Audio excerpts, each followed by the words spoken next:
Hare Krishna viewers, your RG is here. Viewers, 7 September 2025 হতে শুরু হচ্ছে পিতৃপক্ষ। চলবে আশ্বিন মাসের মহালয়া অমাবস্যা পর্যন্ত 15 দিন। হিন্দু শাস্ত্র অনুযায়ী সূর্য কন্যা রাশিতে প্রবেশ করলে পিতৃপক্ষের সূচনা হয়। লোকবিশ্বাস অনুসারে এই সময়ে আমাদের পূর্বপুরুষগণ পিতৃলোক ত্যাগ করে পৃথিবীলোকে বা মর্তলোকে অর্থাৎ আমাদের গৃহে অবস্থান করেন।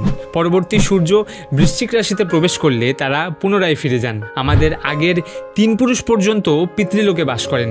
হিন্দু শাস্ত্র অনুযায়ী এই পিতৃলোক স্বর্গ এবং পৃথিবীর ঠিক মাঝামাঝি স্থানে অবস্থিত, যার শাসক হচ্ছেন স্বয়ং মৃত্যুর দেবতা যমরাজ। এই পিতৃপক্ষের শুভ মুহূর্তে আমাদের পূর্বজরা অন্ন ও জল গ্রহণের উদ্দেশ্যে পিতৃলোক থেকে পৃথিবীলোকে বা মর্তলোকে নেমে আসেন। তাই এই সময় তাদের সন্তুষ্টির জন্য তিল, জল ইত্যাদি দান করা হয় এবং তাদের যাত্রাপথকে আলোকিত করার জন্য প্রদীপ প্রজ্বলন করা হয়। পিতৃপক্ষে পুত্র দ্বারা শ্রাদ্ধানুষ্ঠান সনাতন ধর্মে অবশ্য করণীয় একটি অনুষ্ঠান।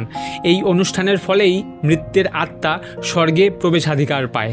মার্কণ্ডেয় পুরাণে উল্লেখ করা হয়েছে, পিতৃগণ শ্রাদ্ধে তুষ্ট হলে স্বাস্থ্য, ধন, জ্ঞান, দীর্ঘায়ু এবং পরিশেষে উত্তর পুরুষকে অর্থাৎ আমাদের পরবর্তী প্রজন্মকে স্বর্গ ও মোক্ষ প্রদান করেন। ভিউয়ার্স, পিতৃপক্ষ অনুষ্ঠানকালে আমরা বুঝতে শিখি যে জন্ম, মৃত্যু ও পুনর্জন্ম হলো একটি চক্র। আপনি যদি পূর্বজদের প্রতি সম্মান প্রদর্শনমূলক এই পিতৃপক্ষ অনুষ্ঠান শ্রদ্ধা সহকারে সম্পাদন করেন, তো তা দেখে আপনার পরবর্তী প্রজন্মরাও অনুপ্রাণিত হয়ে শ্রদ্ধা সহকারে আপনার পরলোক গমনের পর আপনার নামে এই পিতৃপক্ষ অনুষ্ঠান সম্পাদন করবে। কিন্তু যদি এর বিপরীত হয়, অর্থাৎ আপনি যদি এই সকল অনুষ্ঠানাদি সম্পাদন না করেন, তাহলে অবশ্যই আপনার পূর্বজরা কষ্ট পাবেন।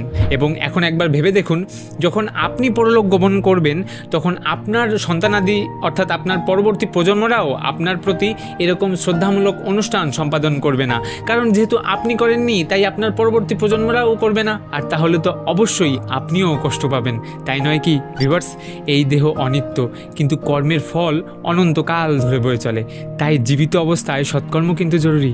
হরে কৃষ্ণ।